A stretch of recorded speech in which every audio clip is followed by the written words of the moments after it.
The gunshot still echoed in the night as Elijah Aldridge dragged himself through the underbrush, one hand clutching his bleeding side while the other pulled his weakened body forward inch by excruciating inch.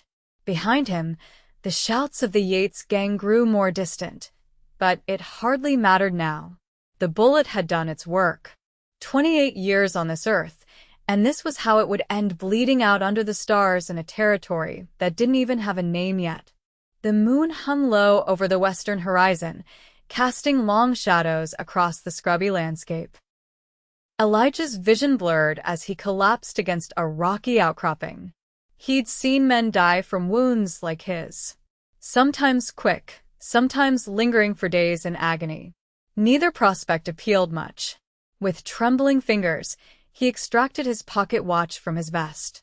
The silver case was dented from the fight, the glass cracked, but it still ticked stubbornly onward. Just past midnight. April 17th, 1875. He closed his eyes, ready to surrender to the darkness. "Who's there?" A woman's voice, firm and clear, jolted him back to consciousness. Elijah's hand instinctively moved to his empty holster. His Colt had been lost in the scuffle. "I said, who's there?" The voice came closer, accompanied by the sound of cautious footsteps and the soft glow of a lantern. "I have a shotgun and I know how to use it."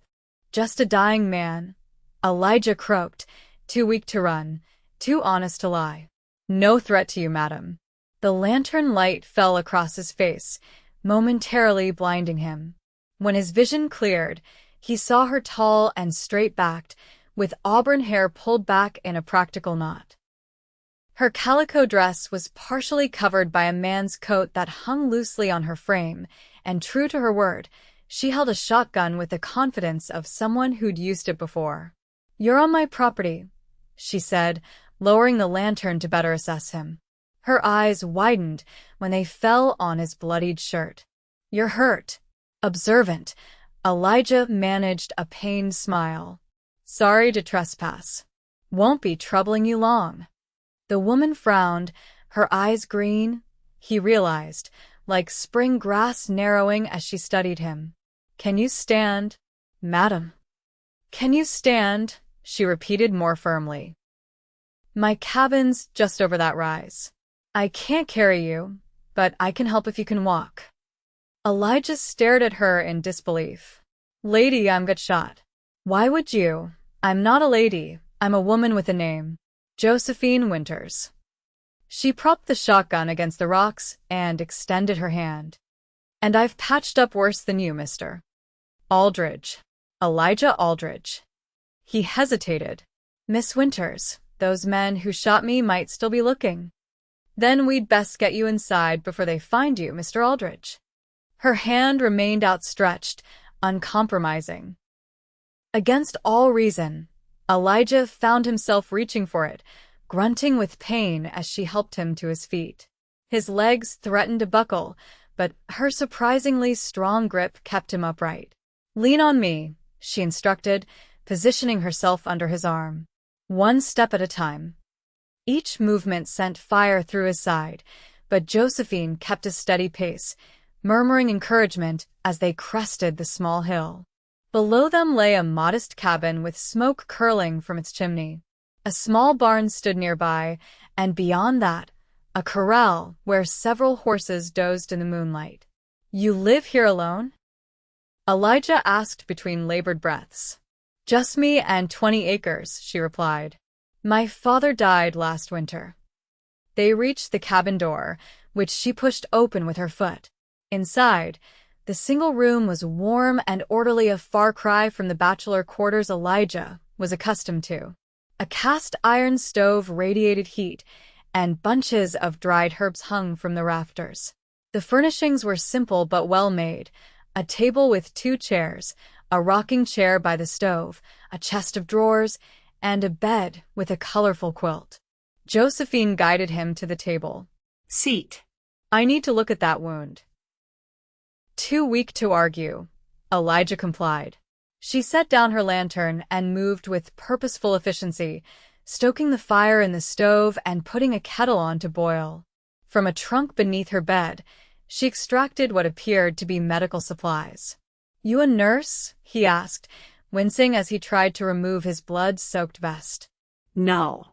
"Just a woman who's had to make do." She returned with a basin of water and clean cloths.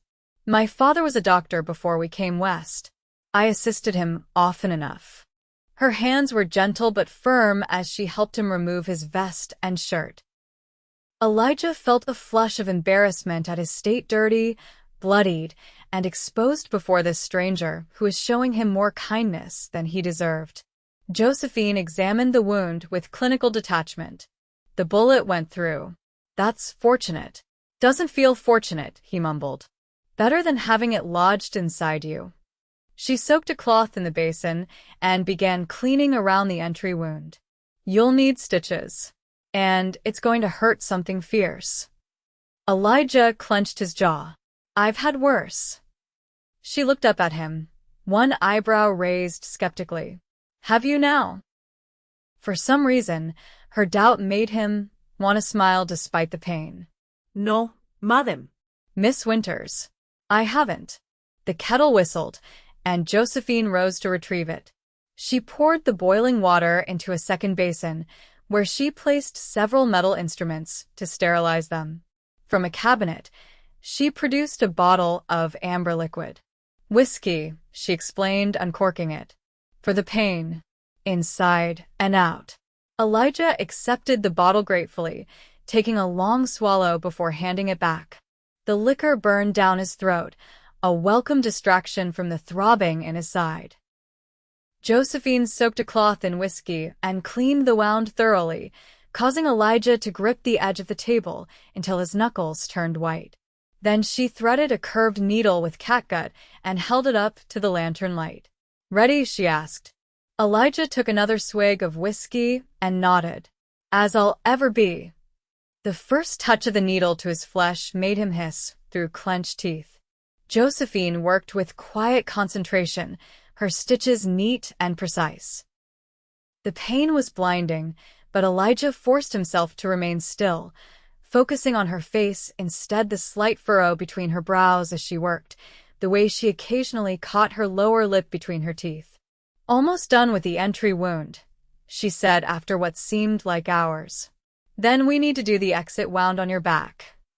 By the time she finished both wounds, Elijah was drenched in sweat and lightheaded from pain and whiskey.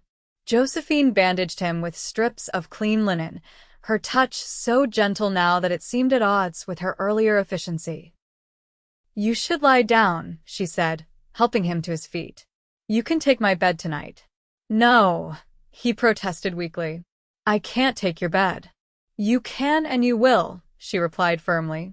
"Unless you prefer bleeding all over my floor when those stitches tear from you sitting awkwardly in a chair all night."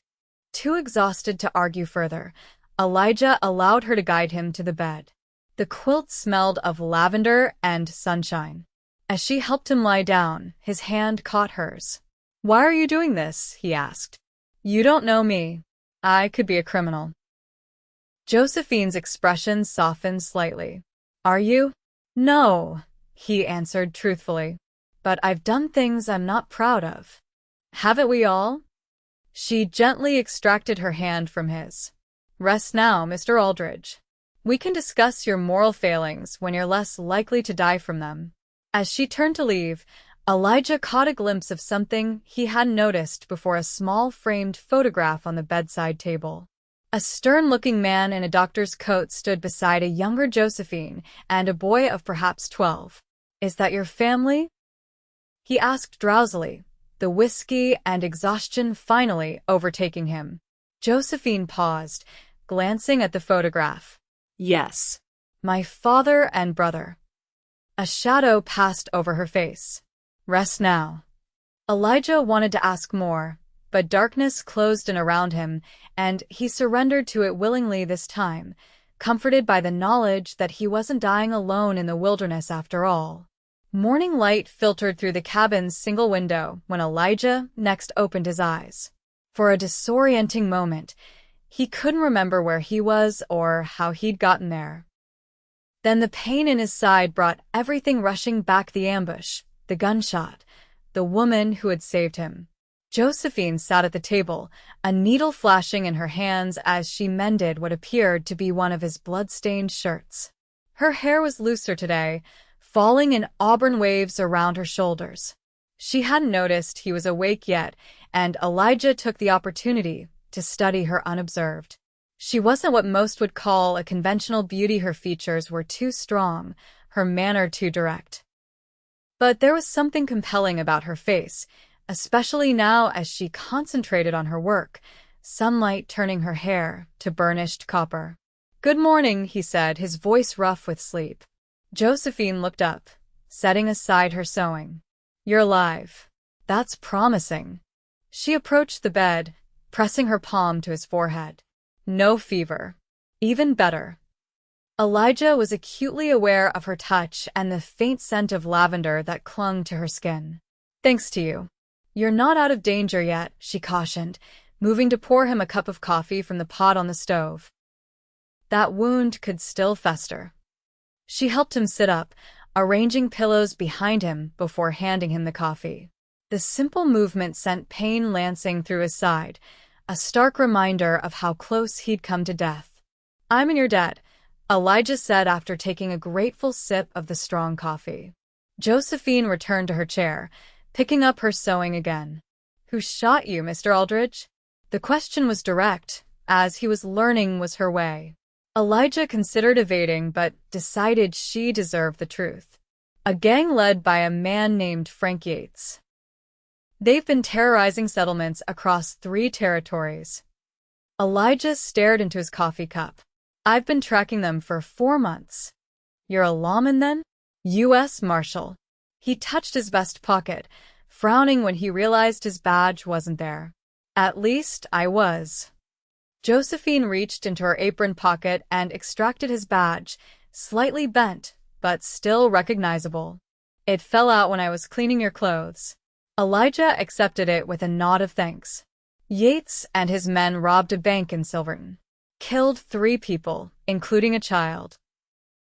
His fingers tightened around the badge. "I almost had them when they realized I was on their trail. Ambushed me about 5 miles from here." "They might still be looking for you," Josephine observed, her needle never pausing in its work. "Probably not. They would have checked for a body if they weren't in such a hurry to get away." Elijah attempted a reassuring smile. "But I should move on as soon as I'm able. I don't want to bring trouble to your door." "You're not going anywhere for at least a week," she countered firmly. "Not unless you want those stitches to tear open." Before Elijah could argue, a sound outside caught their attention: the approach of a horse. Josephine rose swiftly, moving to the window with the natural caution of someone who lived alone on the frontier. "It's just Ben Harper," she said, relaxing slightly. "He brings supplies from town once a month." She opened the door as a wiry older man dismounted from a mule-drawn wagon. "Morning, Miss Josephine. Got your flour and sugar, and those seeds you asked for." "Thank you, Ben." "Come in for coffee." The man named Ben hesitated when he entered and saw Elijah propped up in bed. His bushy eyebrows shot up in surprise. "Didn't know you had company, Miss Josephine." "Mr. Aldridge was injured near my property," she explained calmly. "I'm tending to his wounds until he can travel again." Ben's suspicious expression didn't change as he accepted the cup of coffee Josephine offered. "Injured how?" "Shot," Elijah answered directly. "I'm a U.S. Marshal tracking the Yates gang." He held up his badge, and Ben's demeanor shifted slightly from suspicious to concerned. "Yates? They came through Cooperton 2 days ago. Raised hell at the saloon, then headed south." Elijah straightened, ignoring the pain the sudden movement caused. "South? You're sure?" "Heard it from Sheriff Taylor himself," Ben confirmed, warming to his role as information bearer. "Said they were boasting about having killed a lawman." Josephine's eyes met Elijah's across the room. "Well, they were mistaken about that." Ben stayed long enough to unload Josephine's supplies and share the latest news from town. A new schoolteacher had arrived, The Wilsons' daughter had eloped with a cattle driver, and the railroad survey team was expected next month. All the while, his gaze kept drifting curiously to Elijah. When he finally departed, Josephine closed the door behind him with a sigh. The entire county will know you're here by sundown. I'm sorry, Elijah said sincerely. That complicates things for you. She shrugged, beginning to put away her supplies. People will talk regardless of what I do. They've been talking since I decided to stay on this land alone after Father died. There was a resigned acceptance in her voice that made Elijah wonder how often she'd been the subject of town gossip. A woman living alone was unusual enough, a woman who chose that life even more so. Your brother, he asked, gesturing toward the photograph. Couldn't he stay with you? Josephine stilled, her back to him. Thomas died in the war. He was barely 17. I'm sorry, Elijah said, recognizing the inadequacy of the words. The war took too many young men. She nodded once, sharply, and continued her task without further comment. Elijah watched her, struck by the quiet strength it must have taken to endure such losses and still persist here, alone. Miss Winters, he said after a while, I want you to know I intend to earn my keep while I'm here. As soon as I can stand without reopening these wounds, I'll help with whatever needs doing. Josephine turned to face him, a skeptical smile playing at her lips. Marshal Aldridge, have you ever milked a cow? Or collected eggs from hens that peck at anything that moves? Or mended a fence in the precise way that keeps coyotes out but allows rabbits through because they eat the weeds but not the vegetables? Elijah found himself smiling back. No, madam. But I'm a fast learner. We'll see about that. She approached the bed, gesturing for him to lean forward, so she could check his bandages. For now, your job is to heal. Her hands were cool against his skin as she carefully peeled back the bandage. The closeness of her, the gentle pressure of her fingers, stirred something in Elijah that he hadn't felt in a very long time, a warmth that had nothing to do with his injury and everything to do with the woman tending it. The stitches are holding, she pronounced, reapplying the bandage. But you've lost a lot of blood. You need to rest and regain your strength. Elijah caught her wrist gently as she withdrew her hand. Thank you, Josephine. I mean it. Something flickered in her eyes at the sound of her name's surprise, perhaps, or something more complicated.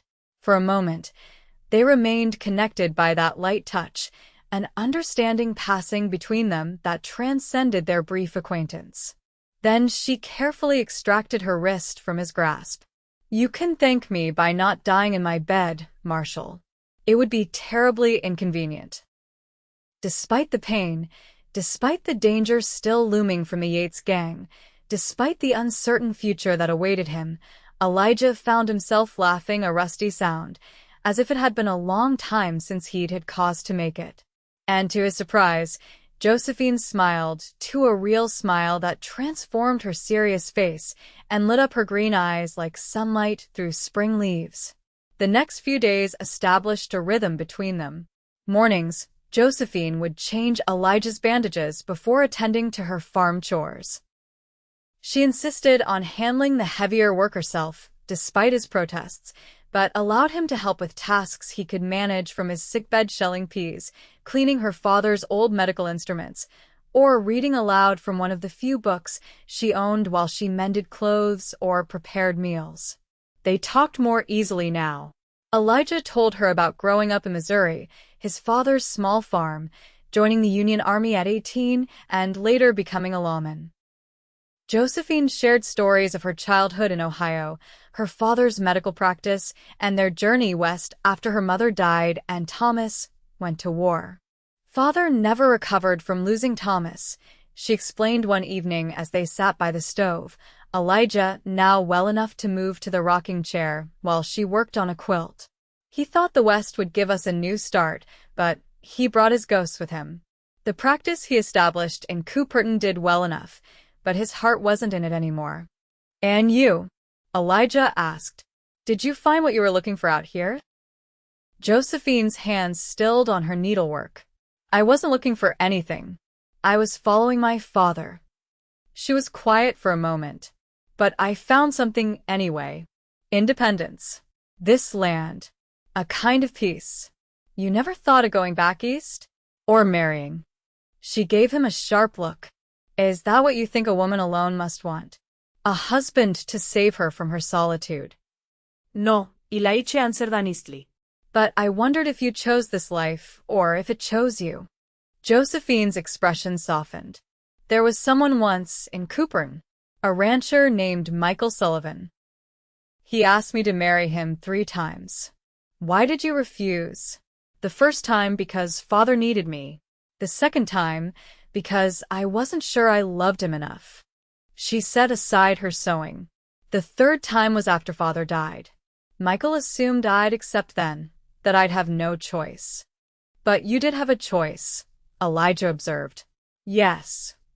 She looked around the cabin, her gaze taking in the modest space she'd made her own. I chose this. My father left me enough to sell and start over elsewhere if I wanted. But this land, it speaks to me in a way no man ever has. The candid admission hung in the air between them. Elijah found himself wondering what it would take to make a woman like Josephine Winters feel for a man what she felt for her 20 acres of Wyoming Territory. As if sensing his thoughts, she abruptly changed the subject. Your wound is healing well. Another week and you should be able to ride without tearing my handiwork. The reminder of his eventual departure stirred conflicting emotions in Elijah. His duty as a marshal demanded he resume tracking the Yates gang as soon as he was able. But something else, something unexpected and increasingly powerful, made him reluctant to leave this cabin and the woman who had saved his life. I should send word to my superior in Denver, he said, thinking aloud. Let them know I'm alive and that Yates was last seen heading south. Josephine nodded. Ben will be back this way in 2 days. He can take a letter to town and have it sent by telegraph. Their conversation was interrupted by a sound outside, a horse's nervous whinny from the corral. Josephine frowned, rising to her feet. Something spooked the horses. Before she could move toward the window, Elijah was up, ignoring the pain that flared in his side. His instincts, honed by years as a lawman, were screaming danger. Get away from the window, he said in a low voice, reaching for his gun belt that hung on a peg by the door. And douse that lamp. To her credit, Josephine didn't question him. She immediately extinguished the lamp, plunging the cabin into darkness broken only by the glow from the stove. What is it? She whispered, moving to his side. Might be nothing, Elijah replied, checking that his Colt was loaded. Might be a wolf or mountain lion near the corral. Or it might be your Yates gang. She finished the thought he'd left unspoken. Another sound reached them, the unmistakable creak of a boot on the porch step. Elijah positioned himself between Josephine and the door, his gun raised despite the weakness that still plagued him. A knock came, followed by a voice. Hello, the house. Anyone home? Elijah exchanged a glance with Josephine, who shook her head slightly. She didn't recognize the voice. Who's there? She called, reaching for her shotgun. Name's Carter. Got separated from my hunting party and saw your light. Looking for directions back to the main trail. It sounded plausible enough, but something in the man's too casual tone raised Elijah's suspicions. He motioned for Josephine to stay back. Trail's due west about 2 miles, Elijah called. Follow the creek. There was a pause then. Much obliged. Mind if I water my horse at your well first? Help yourself, Josephine answered. Pumps around the side.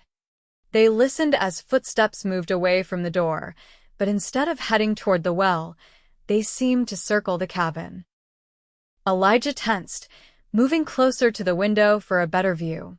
The shot came without warning. Glass shattered as a bullet splintered the window frame inches from Elijah's head. Josephine stifled a cry as he pulled her down to the floor. Get under the bed, he ordered, returning fire through the broken window. I'm not hiding while you get yourself killed, she retorted, crawling toward the trunk where she kept additional ammunition. Outside, men's voices called to each other, confirming Elijah's fears this was no lone hunter lost in the night. He counted at least 3 distinct voices. "Sounds like Marshal Aldridge ain't as dead as you thought, Simmons," one shouted. "Let's fix that mistake," another replied, followed by more gunfire peppering the cabin walls. Elijah's mind raced. These weren't the main Yates gang, probably just scouts sent back to confirm his death when they realized his body wasn't where they'd left him. "We need to get to the barn," he said to Josephine, who had loaded her shotgun and now crouched beside him. "There's better cover there, and we might be able to reach the horses." She nodded grimly. "There's a cellar door on the far side of the cabin. It leads out behind the woodpile." Another volley of shots hit the cabin. A bullet buried itself in the wall above the stove, sending splinters flying.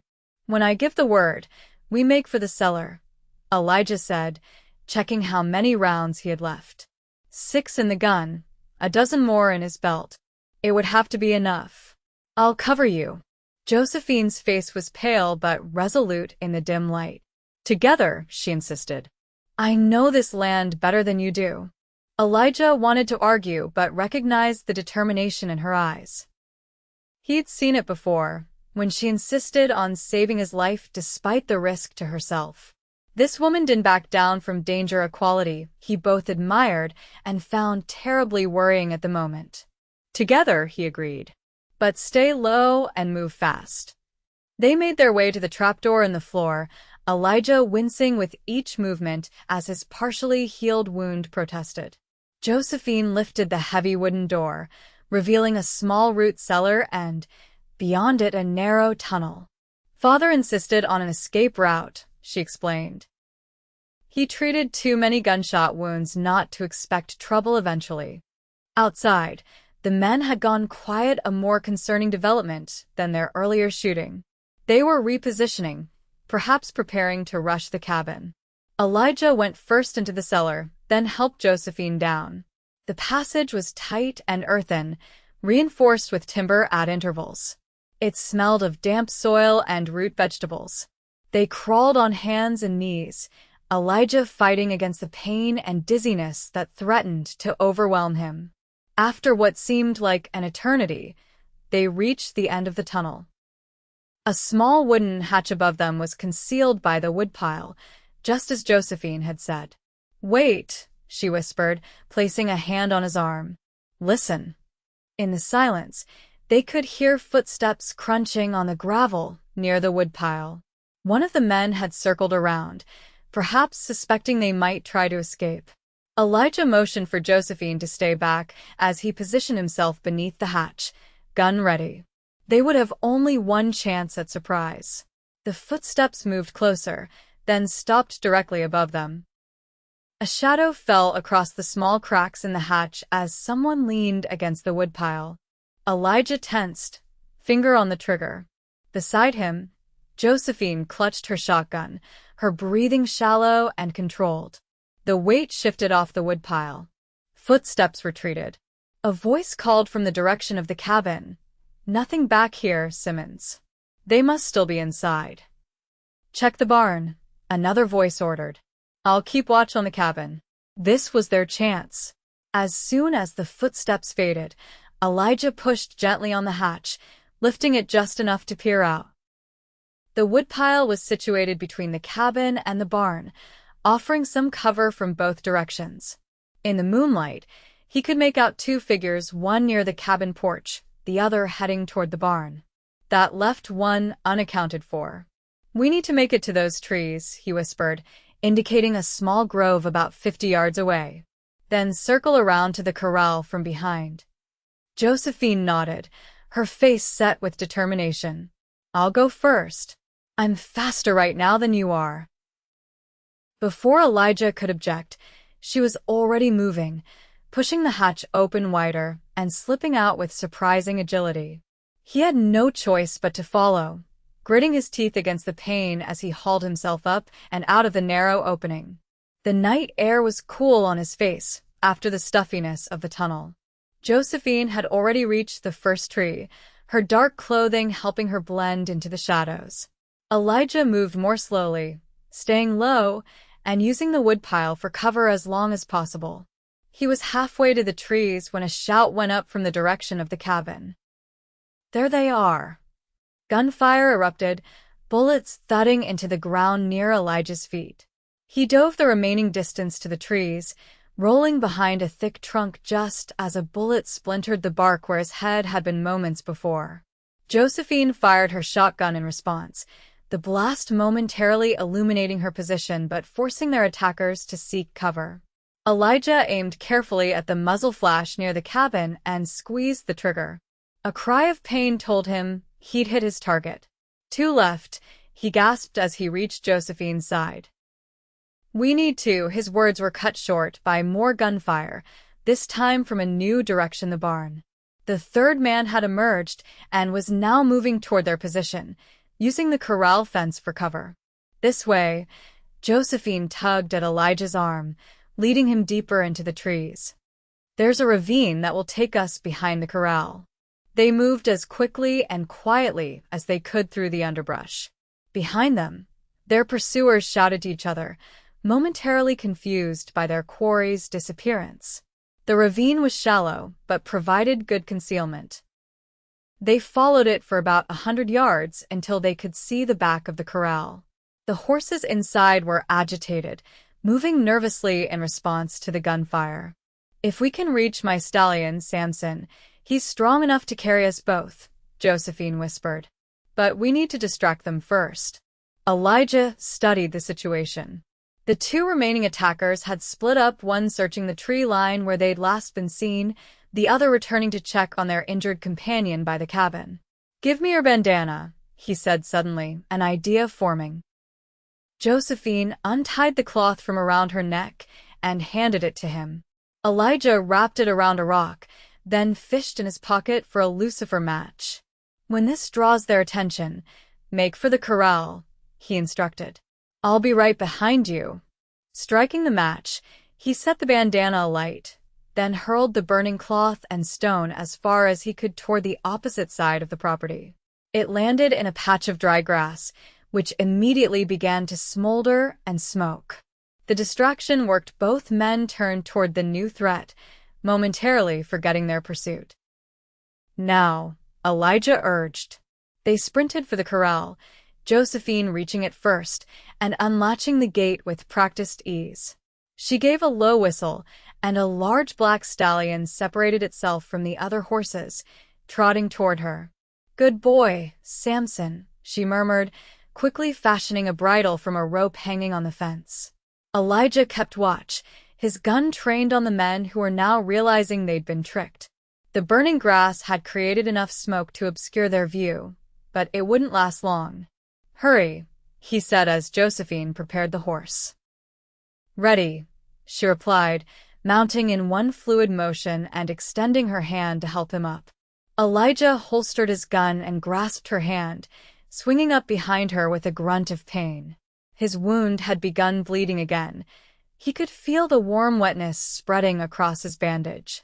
"Hold on," Josephine instructed, guiding the horse through the gate. As soon as they cleared the corral, she urged Samson into a gallop, heading away from the cabin toward the open country beyond.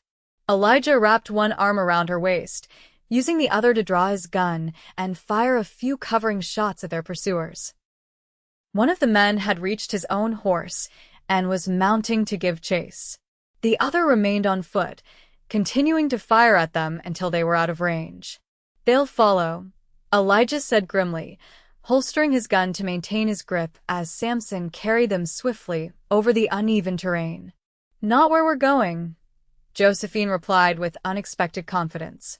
"There's a place not far from here, an old mine shaft in the hills. Father and I used it as a shelter once during a blizzard. Few people know about it." They rode hard for nearly an hour, the stallion's powerful strides eating up the miles. Josephine guided them up into the hills, following a path that grew increasingly narrow and difficult to discern in the darkness. Eventually, they reached a rocky outcropping that concealed the entrance to an abandoned mine. We'll be safe here until morning, Josephine said as they dismounted. She led Samson inside the mine entrance, where the space widened enough to accommodate them and the horse. Elijah leaned against the rock wall, suddenly lightheaded. The exertion of their escape had taken its toll. His side burned, and when he pressed his hand to it, it came away wet with blood. "You're bleeding again," Josephine observed, her voice tight with concern. She helped him sit, then knelt beside him to examine the wound in the dim light filtering in from the mine entrance. "The stitches have torn." "Not all of them, I hope." Elijah attempted a smile that turned into a grimace. "Enough to be a problem." She untied her remaining bandana and pressed it firmly against the wound. "I need to restitch this, but I don't have my supplies." "It can wait until morning," he assured her, though they both knew it was more bravado than truth. Josephine searched his face in the dim light. "You've gone pale, and your skin is clammy." Her hand found his forehead. "No fever yet, but we need to stop this bleeding." She rose and moved deeper into the mine shaft, returning moments later with an armful of old burlap sacks that had been left behind by the miners. Laying them out to create a makeshift bed, she helped Elijah lie down, then tore strips from her petticoat to fashion a more secure bandage. "This will have to do until daylight," she said, binding the wound tightly. "Then I'll see what I can find to help. There are plants nearby with medicinal properties." "Josephine," Elijah caught her hand as she finished tending him. "Thank you. Again. You seem to be making a habit of saving my life." Despite the gravity of their situation, a small smile played at the corners of her mouth. "Perhaps you should consider a safer profession, Marshal. I'm beginning to think you might be right." He didn't release her hand, instead drawing it closer. "Why did you do it?" "Risk your life for a stranger." Josephine was quiet for a long moment, her eyes searching his face. "You weren't a stranger by then," she finally said softly. "And I've seen too much death in my life to stand by and watch it claim another person." She paused, seeming to reconsider her words. "Another person who doesn't deserve it." Elijah wondered what she had been about to say, but exhaustion was rapidly overtaking him. His grip on her hand loosened as his eyes grew heavy. "Rest," Josephine urged, gently extracting her hand. "I'll keep watch." He wanted to protest, to insist she rest as well, but darkness was already pulling him under.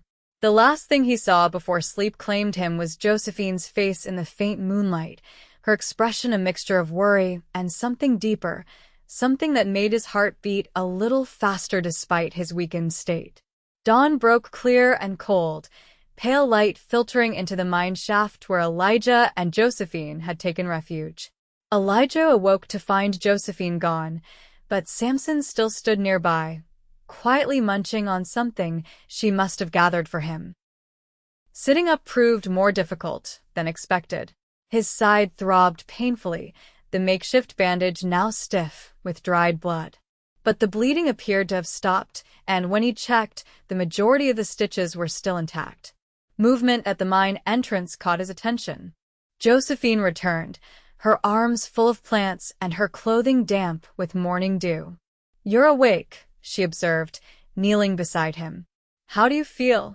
"Like I've been trampled by a herd of buffalo," Elijah admitted with a wry smile. "But I'll live." "Yes, you will," she agreed, sorting through her gathered plants. "I found yarrow for the bleeding and willow bark for the pain. There's a stream nearby where I filled my canteen." She worked methodically, crushing the yarrow leaves between two flat stones until they formed a paste, which she then applied to his wound after carefully removing the bandage. The relief was almost immediate, a cooling sensation that eased the burning pain. "You know a lot about healing plants," Elijah remarked as she prepared a bitter-smelling tea from the willow bark. "Father taught me."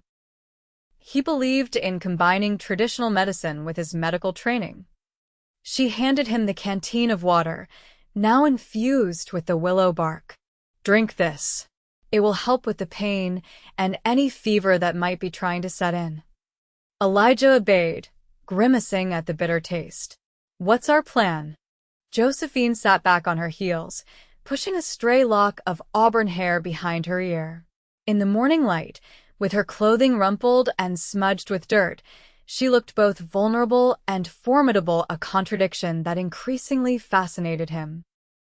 We need to determine if those men are still searching for us, or if they've given up and returned to their gang, she said practically.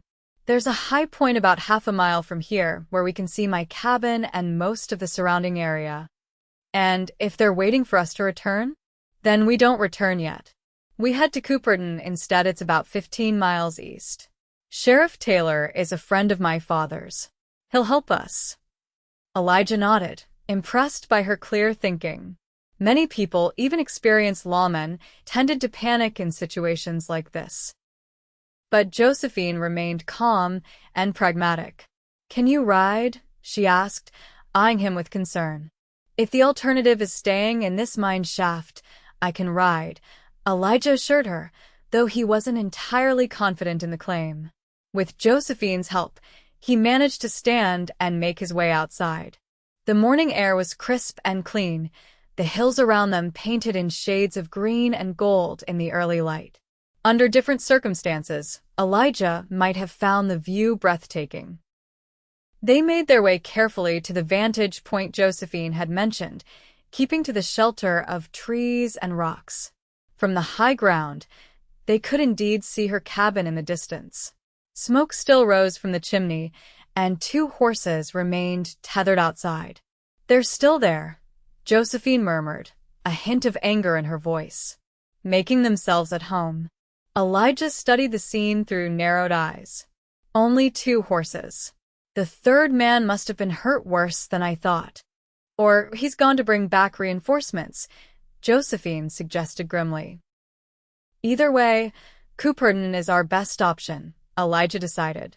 If we can alert Sheriff Taylor, he can organize a posse to deal with these outlaws. They returned to the mine to collect Samson, who nickered softly at their approach. The stallion seemed to sense the importance of quiet, a trait Josephine attributed to his years as her companion on the isolated homestead. He's the smartest horse I've ever known, she said fondly, stroking his nose before mounting. Father bought him as a colt, and he's been with us ever since. Elijah managed to mount behind her with less difficulty than the night before, though his wound protested the movement. The willow bark tea had taken the edge off the pain, allowing him to think more clearly. We should avoid the main trails, he suggested as they set off. These men are part of the Yates gang. They'll know all the usual routes and may have men watching them. Josephine nodded in agreement. There's a deer path that follows the creek for several miles. It's slower going, but less likely to be watched.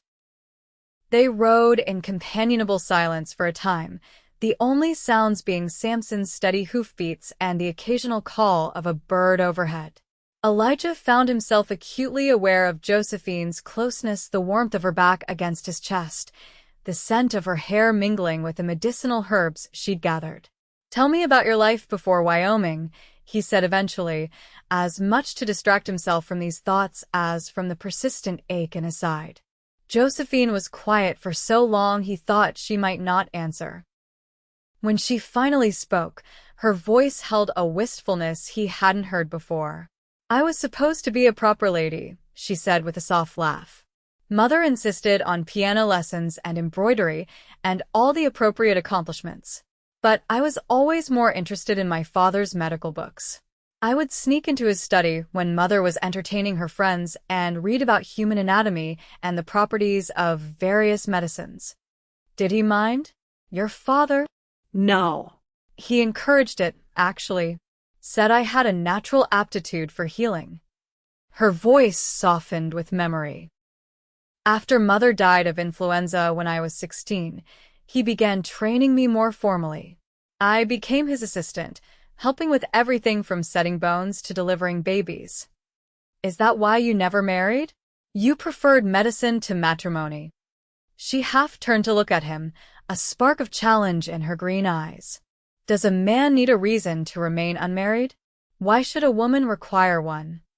Elijah inclined his head, acknowledging the point. Fair enough.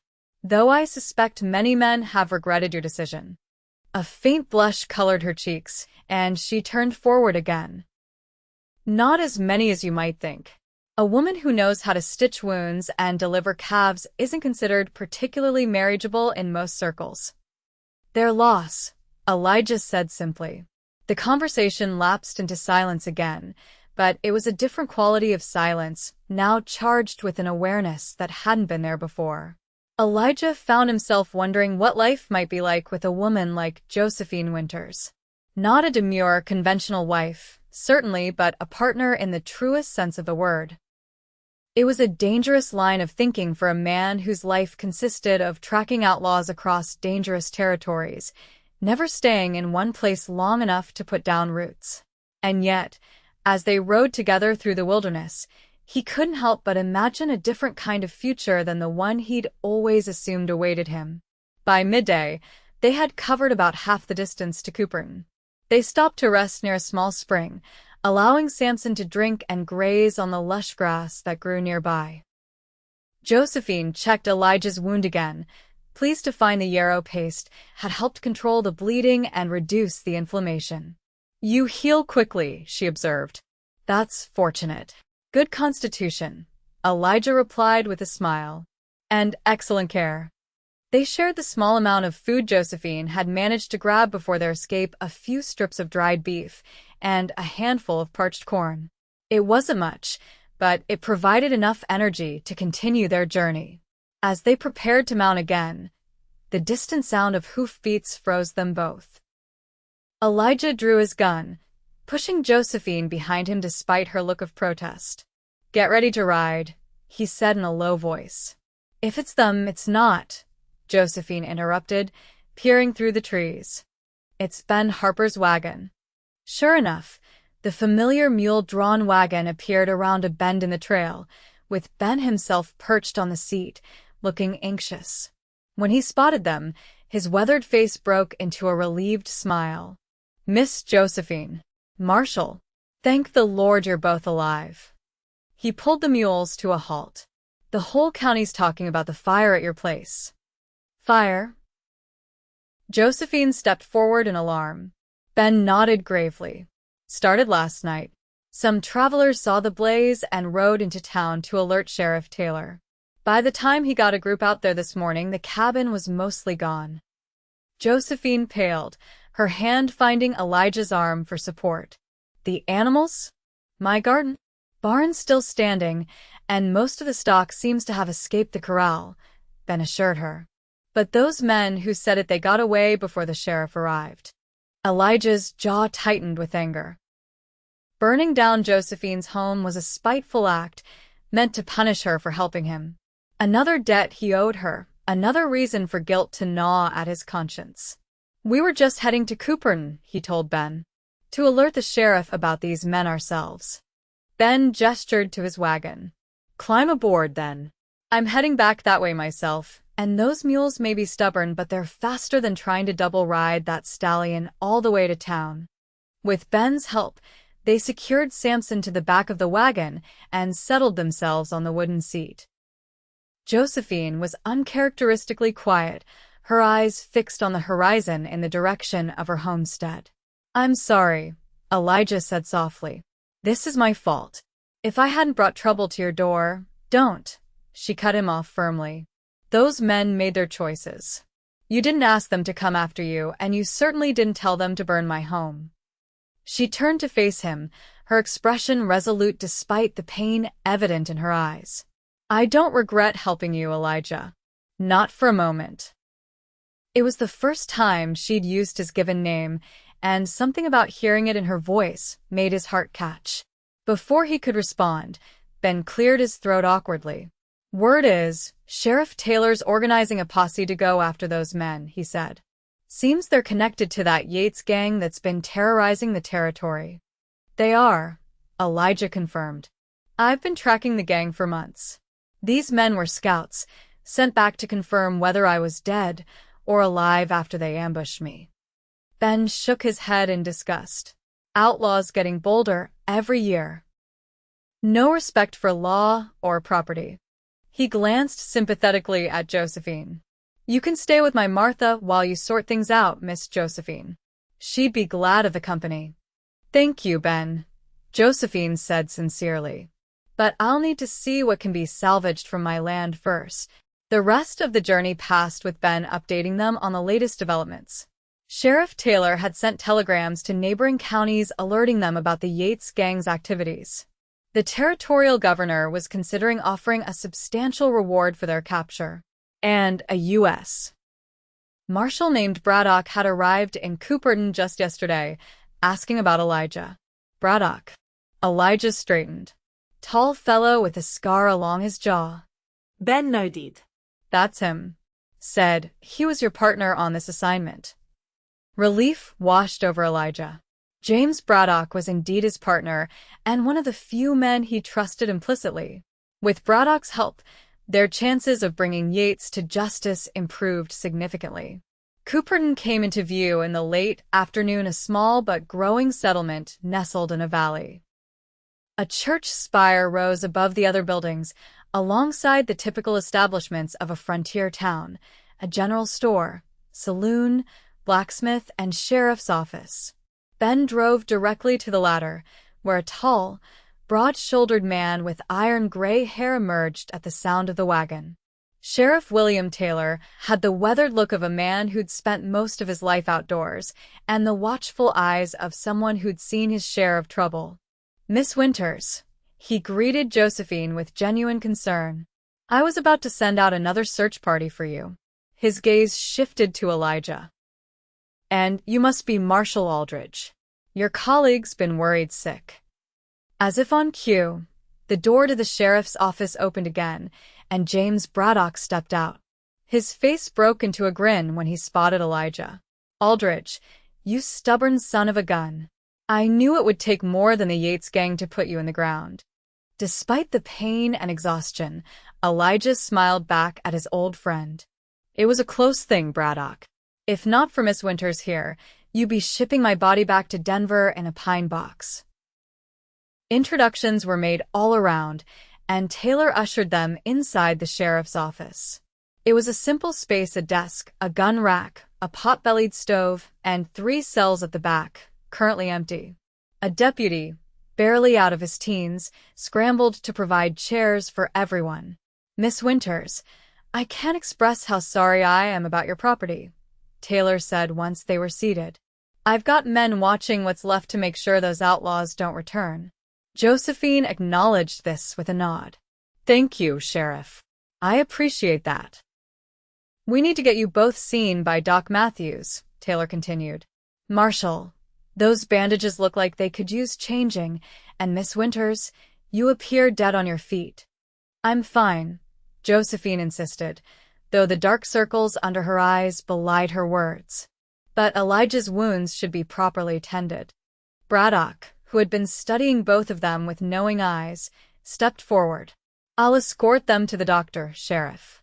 Then perhaps Mrs. Peterson at the boarding house can provide a room for Miss Winters to rest. And we need to discuss our next move regarding Yates, Elijah added. The familiar sense of duty was reasserting itself, though not without a twinge of regret as he glanced at Josephine. She met his gaze steadily, something unspoken passing between them before she turned to address the sheriff. I'd like to return to my property tomorrow, if possible, to see what can be saved. Of course, Taylor agreed. I'll arrange an escort. Those men might still be in the area. As they left the sheriff's office, Elijah found himself walking beside Josephine, close enough that their hands occasionally brushed. Each accidental touch sent a jolt through him that had nothing to do with his injury. You don't have to go back alone, he said quietly. I could accompany you. Josephine gave him a sidelong glance. Don't you have outlaws to catch, Marshal? They can wait another day.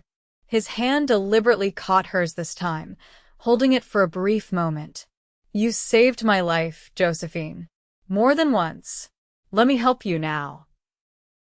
The flash of vulnerability in her eyes before she composed herself told him more than words could have.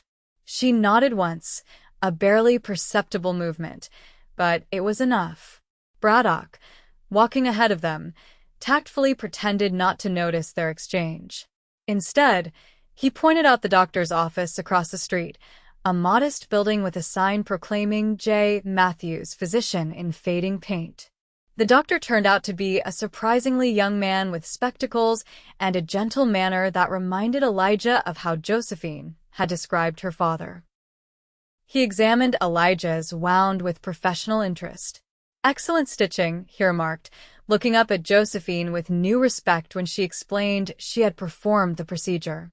"A few have torn, but the majority are holding well. No sign of infection, which is remarkable given the circumstances." He cleaned and redressed the wound, replacing the torn stitches with new ones. The procedure was painful but necessary, and Elijah endured it stoically, aware of Josephine watching from nearby. "You should rest for at least a week before attempting any strenuous activity, Dr. Matthews advised as he finished. "That includes riding long distances or engaging in gunfights with outlaws." "Noted," Elijah replied, though they all knew he would likely disregard this advice as soon as duty called. Braddock escorted them to the Peterson boarding house, where a motherly woman fussed over Josephine and insisted on providing a hot bath and fresh clothing borrowed from her daughter. Elijah was similarly taken care of, though he refused to rest until he'd had a chance to confer with Braddock about the Yates gang. In the small parlor of the boarding house, the two marshals sat with glasses of whiskey, speaking in low voices. "We've tracked them to a hideout in the mountains south of here," Braddock explained. "About 2 days' ride. They're planning something big, possibly the bank in Silvernagan, or maybe the gold shipment coming through next week." Elijah nodded, absorbing this information. "How many men?" "At least 15, including Yates himself." Braddock took a sip of his whiskey. "Taylor's gathering a posse, and I've sent for reinforcements from Denver. We move in 3 days." The timeline was clear. 3 days to rest and recover, to help Josephine salvage what she could from her homestead, and then duty would call him away. "There's something else," Braddock said, studying his friend's face carefully. "The territorial governor has offered me the position of Chief Marshal for Wyoming Territory. I'm considering accepting." "You'd be perfect for it," Elijah said sincerely. "No one knows this territory better than you." Braddock leaned forward. "I'd want you as my deputy chief. Permanent posting here in Wyoming. No more chasing outlaws across 3 territories for months at a time." The offer caught Elijah by surprise. He'd never considered settling in one place, always assuming his life would continue as it had been, moving from assignment to assignment, living out of saddlebags, never forming connections that couldn't be easily severed. "Think about it," Braddock said, rising to leave. "You don't have to decide now, but after we deal with Yates." He glanced toward the stairs, where Josephine had retired to her room. "Well, some things are worth considering a change for." Left alone with his thoughts, Elijah found them continually returning to Josephine. In just a few days, she had upended his understanding of himself and what he might want from life. The prospect of staying in Wyoming Territory, of being only a day's ride from her homestead, it stirred possibilities he'd never allowed himself to contemplate before. But first there was Yates to deal with, and a burned homestead to help rebuild, and a woman to convince that what had begun between them in the midst of danger and hardship might flourish in peacetime as well. Morning brought clear skies and a sense of renewed purpose. Elijah met Josephine at breakfast, struck once again by her quiet strength as she calmly discussed plans to assess the damage to her property. She had borrowed a dress from Mrs. Peterson's daughter, a simple blue calico that brought out the green of her eyes. "You look rested," he observed as they shared coffee and biscuits in the boarding house dining room. "As do you," she replied, studying him over the rim of her cup. "Dr. Matthews' remedies must be effective." Not as effective as yours. He smiled, remembering the yarrow paste that had eased his pain. Or perhaps it's the healer, not the remedy, that makes the difference. A faint blush colored her cheeks, but before she could respond, Sheriff Taylor arrived to escort them back to Josephine's homestead. The journey was undertaken in a wagon borrowed from the livery stable, with Taylor and a deputy riding alongside as protection. Samson followed behind, occasionally trotting up to check on Josephine, as if ensuring his mistress was still there. Elijah watched her face as they approached her property, concerned about how she would react to seeing the destruction firsthand. Her expression remained composed, but her hands tightened on the fabric of her borrowed dress as the burned-out shell of her cabin came into view. The fire had indeed consumed most of the structure. Only the stone chimney remained standing amid the charred timbers and ashes. The barn had been spared, as had the corral and chicken coop, though the garden showed signs of having been trampled by horses. Josephine's composure finally broke as she surveyed the ruins of her home. A single tear tracked down her cheek, which she quickly brushed away. "I'm sorry," Elijah said softly, helping her down from the wagon. "I know words can't undo this, but I swear to you, Yates and his men will pay for what they've done." She shook her head. "It's not about vengeance, Elijah. It's about what comes next." Her gaze swept across the property, taking in what remained. "This land is still mine. The animals survived. I can rebuild." Her resilience humbled him. Where another might have collapsed in despair, Josephine was already planning for the future. They spent the day salvaging what they could from the ruins. Miraculously, the trunk containing her father's medical instruments had survived, protected by its position near the stone foundation. Several books were charred but readable, including a family Bible with records dating back generations. Most personal items were lost, but in the root cellar beneath the cabin, they found preserved food and seeds that would help sustain her until she could re-establish her garden. Sheriff Taylor and his deputy helped clear debris and assess what would be needed for rebuilding. News of the fire had spread quickly, and by midday, several of Josephine's neighbors had arrived with offers of assistance, food, and temporary shelter. "The Wilsons have offered their old tenant cabin until yours is rebuilt," Taylor informed her. "It's small but weathertight. And the men from the sawmill said they'd deliver lumber next week," added one of the neighbors, a robust woman named Mrs. Hathaway. "My Albert and the other men will help with the building." Elijah watched as Josephine accepted these offers with quiet gratitude. She was well respected in the community, it seemed, despite or perhaps because of her independent nature. As the day wore on, he found himself working alongside her to repair a section of the corral fence that had been damaged. Despite Dr. Matthews' warnings, he insisted on helping, careful not to strain his healing wound. "You don't have to do this," Josephine said as they worked together. "I'm sure you have more important matters to attend to." "At the moment, nothing is more important than this," Elijah replied honestly. She paused, hammer in hand, to study his face. "Why?" It was a simple question that demanded a complex answer, one Elijah wasn't sure he could articulate yet. How did he explain that in the few days he'd known her, she had become more important to him than the career he'd built over the past decade? That the prospect of returning to his former life of endless pursuit and temporary connections suddenly seemed hollow? "Because I care what happens to you," he finally said, meeting her gaze directly. "And because I'm partly responsible for this destruction. I told you before, I don't blame you for this." She gestured to the burned cabin. "The men who set that fire made their choice." "Even so." Elijah set down his tools, turning to face her fully.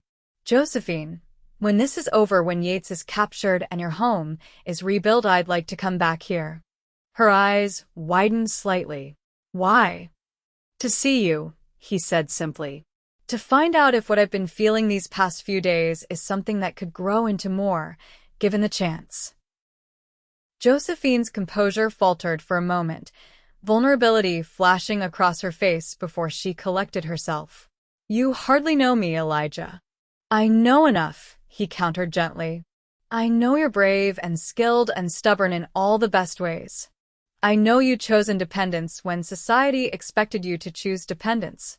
I know you saved my life without hesitation, even though I was a stranger to you." He took a step closer, careful not to crowd her. "What I don't know yet is whether you might feel something for me too, whether you might be willing to see what could develop between us." For a long moment, Josephine was silent, her green eyes searching his face as if trying to read the truth there. When she finally spoke, her voice was soft but steady. "I've built my life on self-reliance, Elijah. On not needing anyone." She glanced toward the burned cabin. "But these past few days have reminded me that there's value in connection too. In not facing everything alone." It wasn't quite an answer, but it was enough to kindle hope in Elijah's heart.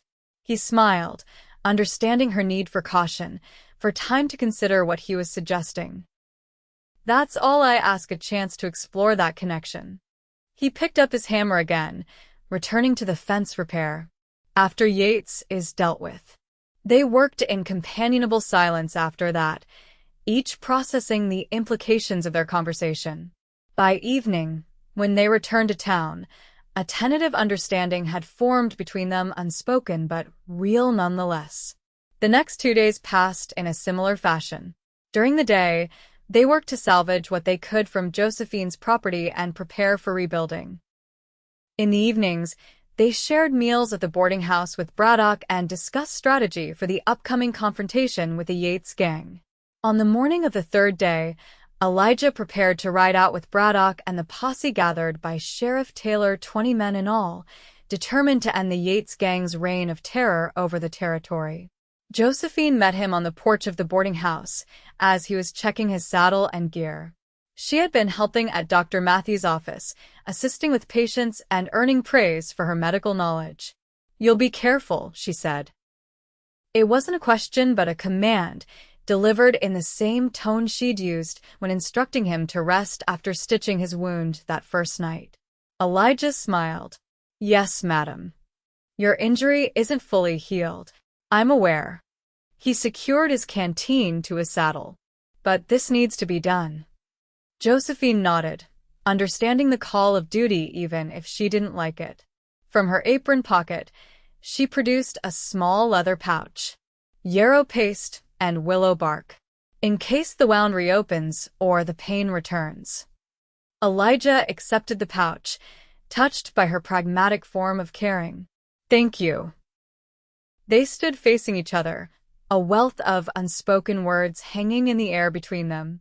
Finally, Josephine stepped forward and, in a gesture that surprised them both, placed her hand on his chest, directly over his heart. "Come back," she said simply. Elijah covered her hand with his own. "I will. That's a promise." For a moment, he thought she might step back, maintaining the proper distance that society expected. Instead, she rose on tiptoe and pressed a brief, gentle kiss to his cheek. "I'll hold you to that promise, Marshal Aldridge," she whispered before turning and walking back into the boarding house, her back straight and her step steady.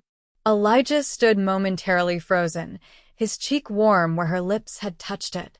When he finally mounted his horse to join the waiting posse, he carried with him more than just a mission to capture Frank Yates. He carried a promise and a reason to fulfill it. The confrontation with the Yates gang was violent but decisive. Acting on Braddock's intelligence, the posse surrounded the outlaws' hideout at dawn, catching most of them still asleep or nursing hangovers from the previous night's revelry. In the ensuing firefight, 3 of Yates' men were killed and 2 seriously wounded.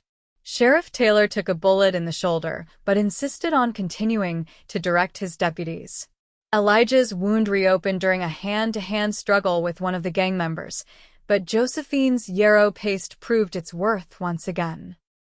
Frank Yates himself attempted to escape on horseback, leading Elijah and Braddock on a desperate chase through rocky terrain that tested both their riding skills and their determination.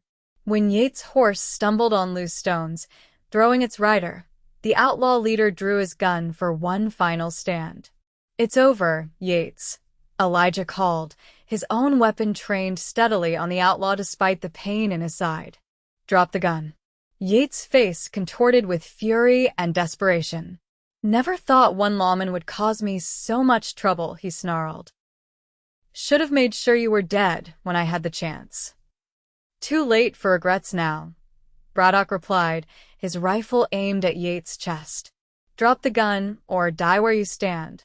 For a tense moment, it seemed Yates might choose death over capture.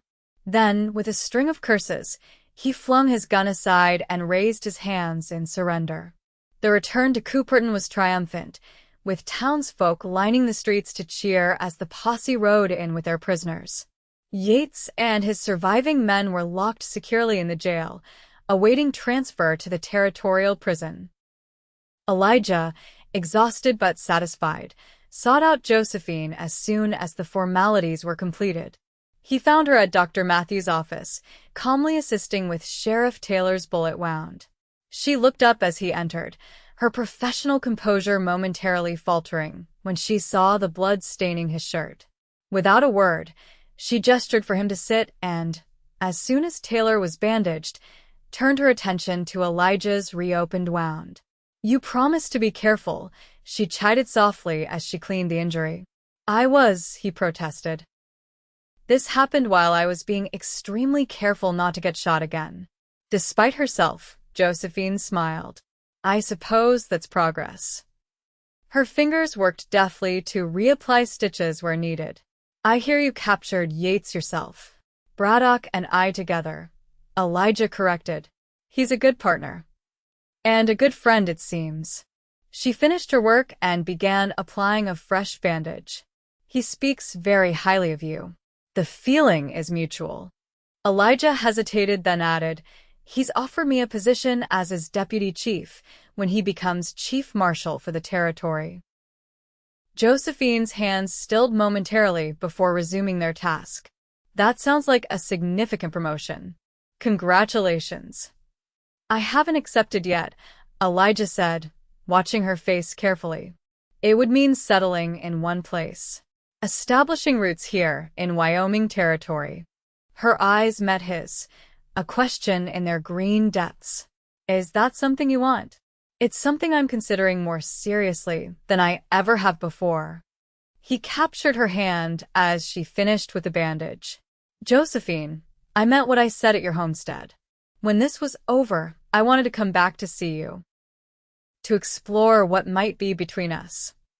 A flush rose in her cheeks, but she didn't withdraw her hand. "The homestead is still in ruins. It will take weeks, perhaps months to rebuild." "I'm not interested in the state of your cabin," Elijah said with a smile. "I'm interested in you." For a moment, she seemed at a loss for words, unusual for a woman who typically spoke her mind so directly. Then, with characteristic honesty, she said, "I find myself interested in you too, Elijah. More than I expected to be." It wasn't a declaration of love, but coming from Josephine Winters' independent, self-reliant, cautious Josephine, it was significant nonetheless. Elijah felt his heart lighten, hope replacing the uncertainty that had plagued him these past days. "Then perhaps we could explore that interest together," he suggested. "Beginning with dinner tonight, if you're free." A smile curved her lips. "I believe I could arrange that." In the weeks that followed, Josephine's homestead began to take shape again. True to their word, the men from the sawmill delivered lumber, and neighbors gathered to help raise the walls of a new cabin. Elijah, having accepted Braddock's offer to become deputy chief marshal for Wyoming Territory, spent his free time assisting with the construction, his wound healing well under Josephine's continued care. Their relationship developed gradually, built on mutual respect and a deepening affection that neither rushed nor denied. They dined together often, sometimes in town at the hotel restaurant, sometimes at the Wilsons' tenant cabin where Josephine was staying temporarily. They rode across her property, planning improvements and discussing the future. And occasionally, when the day's work was done and twilight softened the landscape, they simply sat together on the partially constructed porch of her new cabin, watching the stars emerge. It was during one such evening, nearly 2 months after the confrontation with the Yates gang, that Elijah finally found the courage to speak the words that had been in his heart for weeks. "I love you, Josephine," he said simply, taking her hand in his as they sat side by side. "I think I've loved you since you stood over me with a needle and thread, refusing to let me die despite my poor manners and worse timing." Josephine turned to face him, moonlight silvering her auburn hair and illuminating the soft smile that transformed her usually serious face. "I suspected as much," she replied, her tone gently teasing. "You're not particularly subtle, Marshal Aldridge." And he prompted, heart racing despite her light-hearted response. "And I love you too," she said, the simple declaration all the more powerful for the straightforward way she delivered it. "Though I fought against it at first. Loving someone means being vulnerable, opening yourself to potential loss." "Yes," Elijah agreed softly. "It does. But I've realized something these past weeks." She squeezed his hand. "A life built solely on self-reliance might be safe, but it's also incomplete. What good is independence if there's no one to share it with?" Elijah brought her hand to his lips, pressing a kiss to her knuckles. "Does this mean you might consider sharing your independence with me? Permanently?" Josephine's eyes widened as she grasped his meaning. "Are you proposing, Elijah?" "Inelegantly, perhaps," he admitted with a smile. "But yes, I am." He shifted to face her more directly. "Josephine Winters, would you do me the honor of becoming my wife? Not because you need me, but because we're better together than apart." For a long moment, she was silent, and Elijah felt a flicker of doubt. Had he misread her feelings? Moved too quickly? Then she leaned forward and, with the same directness that characterized everything she did, pressed her lips to his in a kiss that left no room for doubt. "Yes," she said when they finally parted, both a little breathless. "Yes, I will marry you, Elijah Aldridge. On the condition that you understand, I intend to continue practicing medicine alongside being your wife." Elijah laughed, joy bubbling up inside him. "I wouldn't have it any other way. In fact, I've discussed it with Braddock already. With your skills, you could serve as the territory's medical examiner working with us on cases that require your expertise." Josephine's eyes lit up at the prospect. "A formal position? With actual recognition? Complete with a stipend from the territorial government," Elijah confirmed. "Your father would be proud, I think." Tears shimmered in her eyes for a moment before she blinked them away. "Yes," she agreed softly. "He would be." The cabin was completed by the time autumn painted the hills in shades of gold and crimson. It was larger than the original, with a proper surgery added to one side where Josephine could treat patients. The wedding was held there, on the land they both loved, with Sheriff Taylor officiating and the entire community gathering to celebrate. Braddock served as Elijah's best man, while Mrs. Hathaway stood up with Josephine. After the simple ceremony, tables were set up in the yard for a feast contributed by neighbors who had come to respect both the independent woman who had made her own way and the lawman who had recognized her worth. As evening fell and lanterns were lit, casting a warm glow over the gathering, Elijah found a moment alone with his new wife near the corral where Samson watched the proceedings with equine curiosity. "Happy?" he asked, slipping an arm around her waist. Josephine leaned into him, a contentment in her posture that would have been unimaginable to her just months before. "More than I thought possible," she admitted, "though I still can't quite believe how much my life has changed since I found a half-dead Marshal bleeding in my woods." Elijah chuckled. "Best thing that ever happened to me, getting shot by Frank Yates." "I wouldn't go that far," Josephine replied dryly. "But I'm glad you survived it." She turned in his arms, her expression growing serious. "I never thought I would find someone who would accept me as I am, who wouldn't try to change me or diminish me.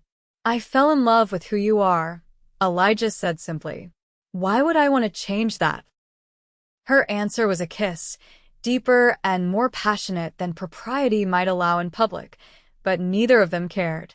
They had both found something they hadn't been looking for, a love that completed rather than constrained, that strengthened rather than diminished. Later, after the guests had departed and they were alone in their new home, Elijah watched as Josephine moved about the cabin, extinguishing lamps and checking that all was in order before joining him by the fire. "Do you know what tomorrow is?" she asked as she settled beside him on the small sofa they'd purchased in town. Elijah raised an eyebrow. "Our first full day as husband and wife." "Besides that," she smiled, leaning against his shoulder, "it's exactly 6 months since I found you bleeding in my woods."